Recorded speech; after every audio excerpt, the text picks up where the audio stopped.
This video is sponsored by Brilliant.org. I never understood why radioactive elements even exist today. Hear me out, okay? If you take the most common isotope of radium, radium-226, it turns out that it has too many protons and neutrons, making it too unstable, and so it spits out an alpha particle, reducing the total number, converting itself into radon. Turns out radon is more stable compared to radium. Now, here's my question. If radium can become more stable by converting into radon by giving you an alpha decay, why doesn't all the radium isotopes decay into radon the moment they are formed? What are they waiting for? Shouldn't all the radium isotope instantly decay? And that should be the case for all the radioactive elements. The moment they are formed, they should instantly decay and become more stable, right? So why do they even exist? That's the whole question. But they don't do that. They don't instantly decay. Instead, if you have, for example, a bunch of radium with you, which you shouldn't have, by the way, because it's super radioactive, but if you did, radium-226, then it turns out that if you wait for about 16,000 years, only half of it would have decayed. And if you wait for another 16,000 years, half of the remaining would have decayed. That's how the decay goes. It doesn't happen instantly. This, by the way, is called the half-life of radium-226. All the radioactive elements have some half-life like this. But the question is, why does the decay happen so slowly? Now, don't get me wrong. I'm glad that radioactivity doesn't happen instantly. It goes as the way it goes because it's the reason why the core of the Earth, it's one of the reasons why the Earth's core is still hot. So without it, you and I wouldn't have existed. But still, the question is, why does that happen that way? The most common explanation I got for this silly sounding question to my teachers was that, hey, radioactivity is a quantum process. Quantum is inherently probabilistic. So it's kind of like rolling a die and waiting for a 6, for example. The chances of that happening is very small, and so you have to wait a long time for that.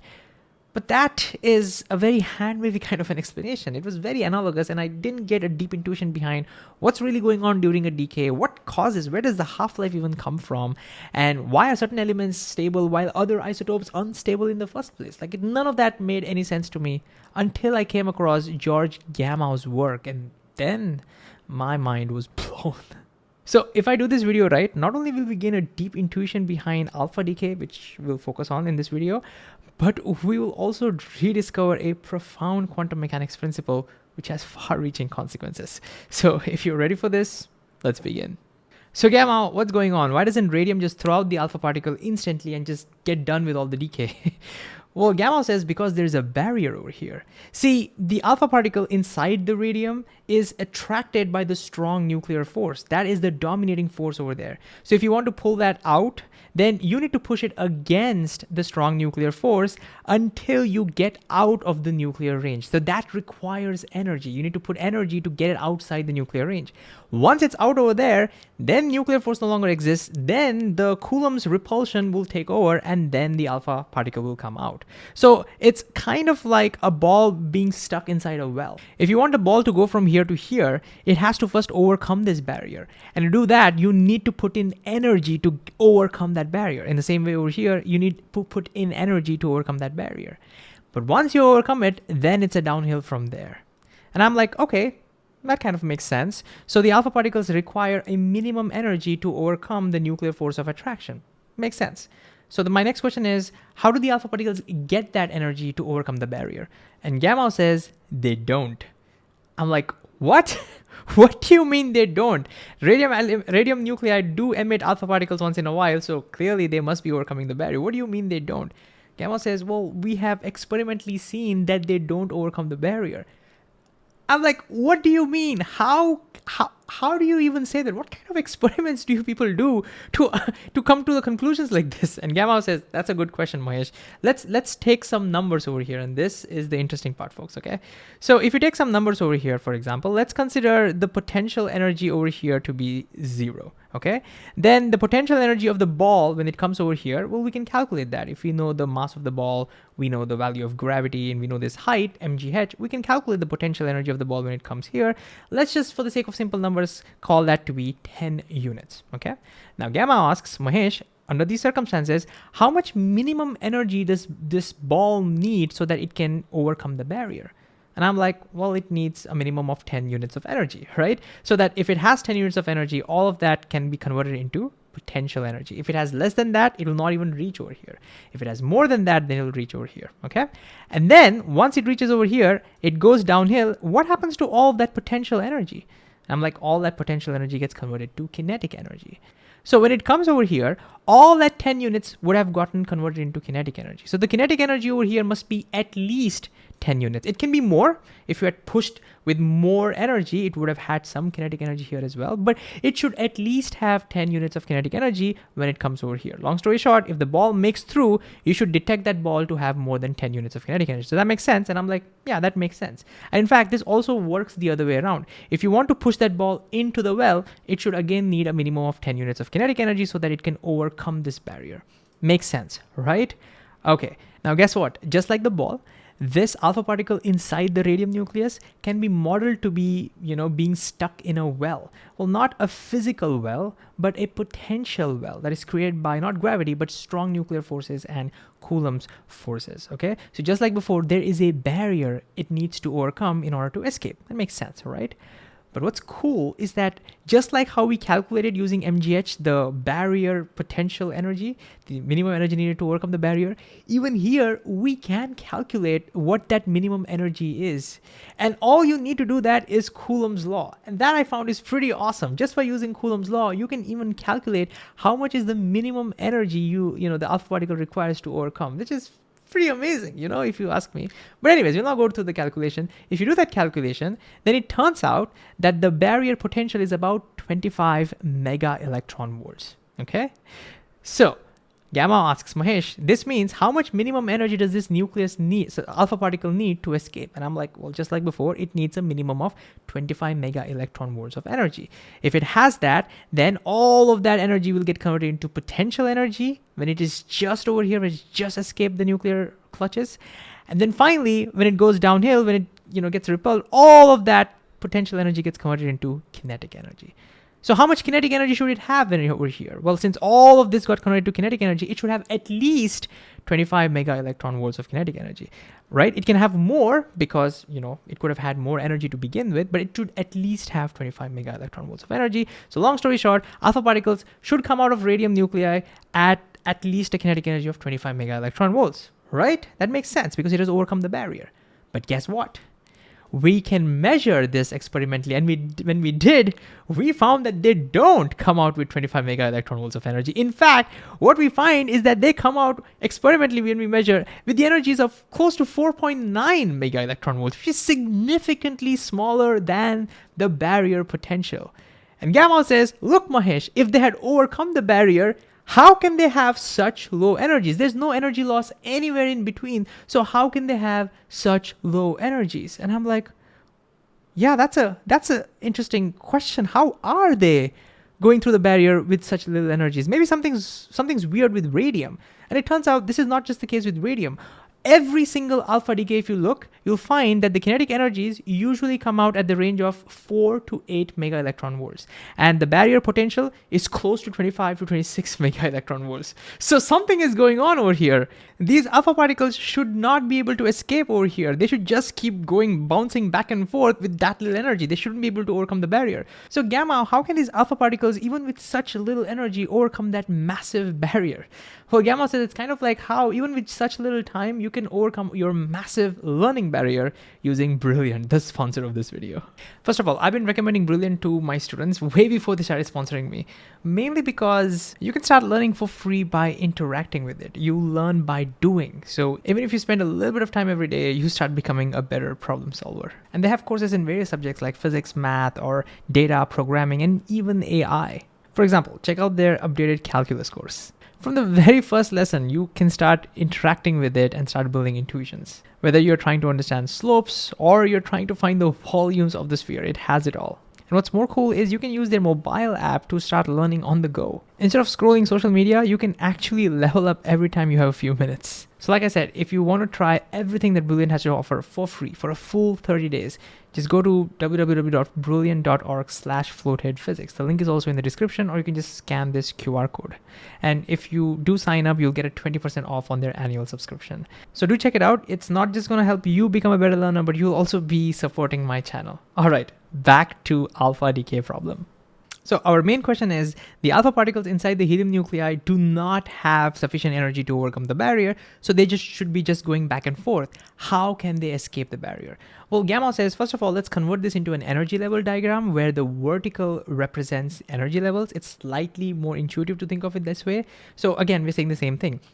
If you want to escape the barrier, then the alpha particle needs to have an energy above this level. Only then it can easily escape it. If it has energy level below this barrier, like what we have over here, then it should just be bouncing back and forth. It shouldn't be able to escape it. So how does it do that? Well, Gamma reminds us, Mahesh, alpha particles are not tiny balls bouncing back and forth. They are quantum objects. And all of the cool properties of the quantum objects is the uncertainty principle. Their positions are not very well defined. There is a minimum uncertainty in that.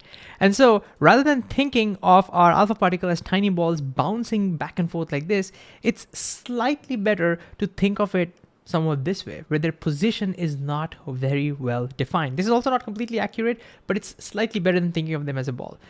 Now, because particles don't have a well-defined location, it's possible that when the alpha particle is very close to the barrier, due to its uncertainty, it can be found outside the barrier, purely from the uncertainty. The chances of that is very low, but if you just wait long enough, let's just do that. Let's just keep waiting. There! You see that? Just purely by chance, it found itself outside. And once it goes outside, then the Coulomb's force takes over and then it just gets released. This is how, purely from the fact that particles have uncertainty, they could be overcoming the barrier without actually having the energy to do that.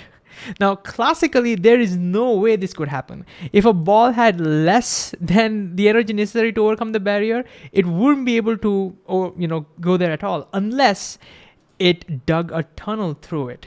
Then, and only then, it would be able to go through. And that's why whatever is happening over here is, we give a name to it, we call it tunneling.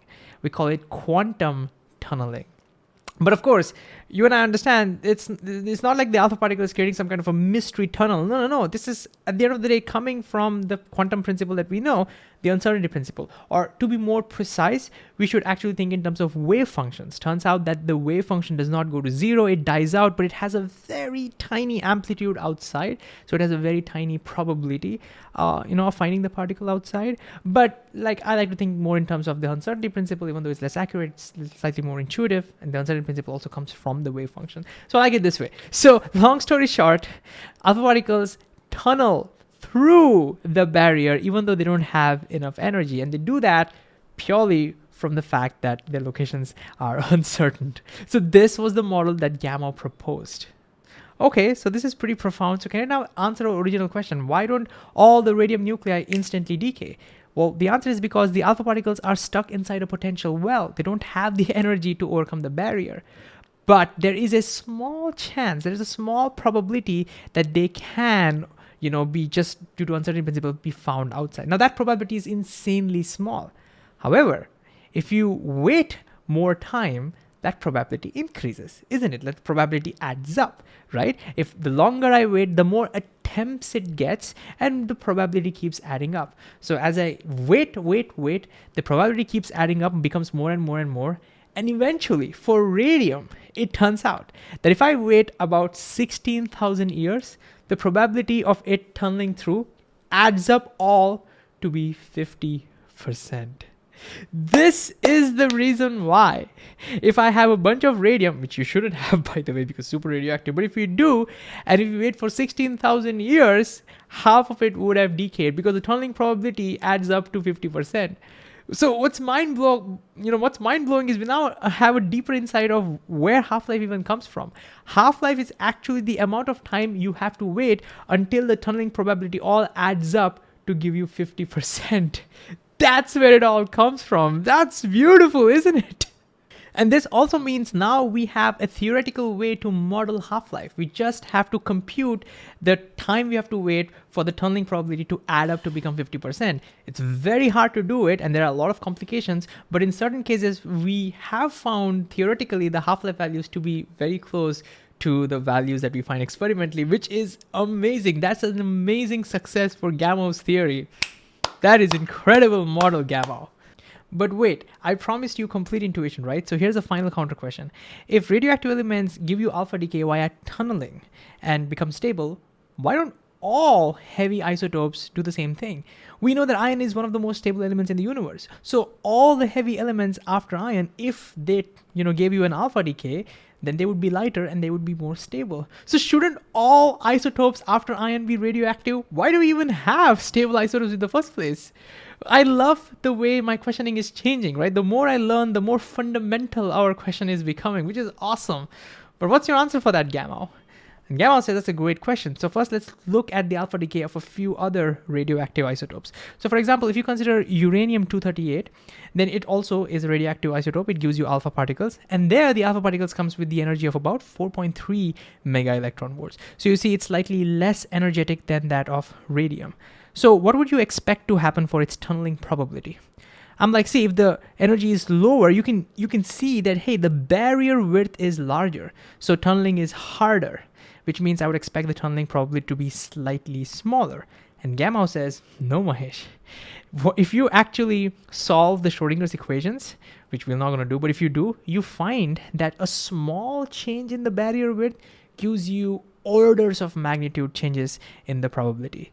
So you're right, tunneling is going to be harder, but the probability would not be slightly smaller, it would be orders of magnitude smaller, which means the amount of time now we have to wait for the tunneling probability to add up to be 50% would be orders of magnitude higher. So the half-life of uranium-238 would be not just a little bit more than 16,000 years, it would be orders of magnitude more than 16,000 years.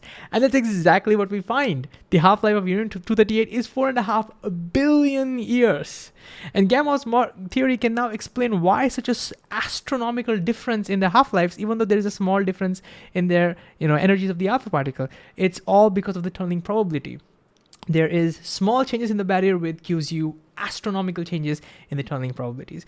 Okay, let's look at one more just for fun. If you now consider polonium-212, which is also an alpha decay source, the alpha particle here comes at 8.9 mega electron volts. Ooh, hoo, hoo. What do you expect to happen for the half-life here, Mahesh? I'm like, oh my God, the barrier width is now much smaller than before. And so the probability must be astronomically larger. It must be that much easier to tunnel through. And so the amount of time I have to wait for the probability to add up 50% must be astronomically smaller. So the half-life should be, extremely small. And that's exactly what we find. The half-life of polonium-212 is 0.3 microseconds. This is all starting to make sense, isn't it? Okay, now to answer your question, Mahesh, let's consider one of the stable isotopes like gold-197. You are right. If it were to give you an alpha decay, it would be lighter and it would be more stable. And you can now hypothetically calculate with what energy the alpha particle would come out. All you have to do is figure out the energy before the decay and figure out the energy after the decay, which you can do calculations, and I again encourage you to do that yourself. And if you do it, you would find the alpha particle would come out with the energy of a 0.9 mega electron volt. Mahesh, what's the tunneling probability of that? Oh my God, such a small decrease gave you such astronomical decrease in the half-life. Now look at this. This is so small that the tunneling probability would be so low. I don't know, the half-life could be, trillions to the power trillions of years or something like that.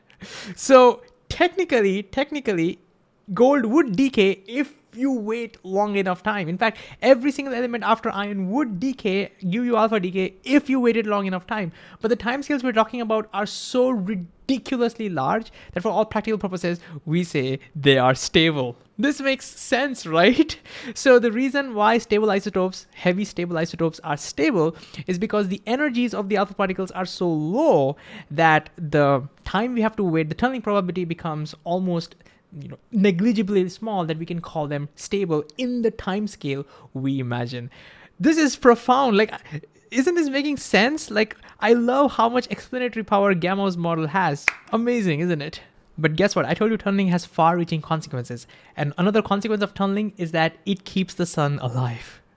Gamma asks, what powers up the sun? And I'm like, that's easy. Fusion. Protons are fusing together. But remember, protons also are repelling each other, so there's a Coulomb's barrier. So just like before, if they have to fuse, they have to overcome, they need to have enough energy to overcome that barrier and come within the nuclear range, and only then they can fuse. And just like before, we can calculate what that barrier potential is just by using Coulomb's law, and then by using a little bit of thermodynamics, you can figure out at what temperature would these protons have enough energy to overcome that barrier. And that temperature happens to be somewhere close to 10 billion Kelvin.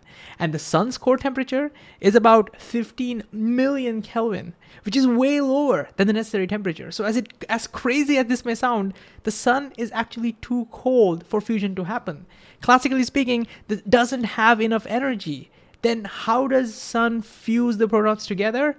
Tunneling. That's the only way they can cross through the barrier and fuse together. So tunneling is literally what's keeping the sun alive. It's what allows sun to fuse protons at a much lower temperature than classically needed. Amazing, isn't it? Now at this point, you may be like, Mahesh, this is all great and mind-blowing and stuff, but it's still a theory, isn't it? Well, think again, because we have actually harnessed the power of tunneling. And one of my favorite examples is the scanning tunneling microscope, which can be used to map out the surface features at the atomic level. And the way it works is, if this is the surface that we need to map, we just bring a needle very close to it and put a voltage. Then, even though there is no conducting gap, there is a barrier over here, electrons can tunnel through, if the barrier is small enough, to give you a tunneling current. And we can measure that current using computers. And so we now start mapping them and keep moving the needle forward. And if we encounter a hill, the barrier has become smaller, the tunneling current becomes larger substantially. And that's how the computer would detect and say, aha, there must be a hill because I detect a very high current. And therefore, to get back the same current, I need to pull the needle back, and that's how we can figure out how where the tip of that hill is. And similarly, if we encounter a valley, the potential barrier has increased, the tunneling current will decrease substantially. And again, the computer will say, aha, the tunneling current has decreased, therefore there must be a valley over here. And so I need to push down the needle forward to get back the same current. And this way, by trying to keep the current same, we can map out the entire surface, and we can do that at the atomic level. In fact, here's a picture. What you're seeing is the surface reconstruction of a clean gold. You can literally see the reconstructions of the atoms over here. That is incredible, isn't it? But finally, quantum tunneling is also a huge challenge for our electronics, because see, so far our technology has been growing substantially. Our computing power and memory, storage capacity has been growing, all because we're able to shrink the size of a transistor. Transistor is a basic building block of a computer, right? But after a particular size, if you make it too small, then the electrons will tunnel through the insulating barrier, which they're not supposed to, and then your transistors will stop working, which means there is a theoretical limit to how small you can make these transistors, giving you a theoretical limit on how much computing power or how much memory you can have in a given area.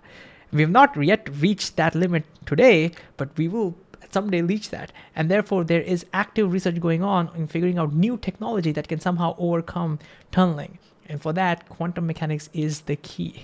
Tunneling is a huge reminder of how successful the quantum theory really is. And learning this way, where you rediscover things, is really the most awesome way and the most fun way to deepen your insights. So you can click on this video to rediscover something else and get your mind blown again. I'll see you.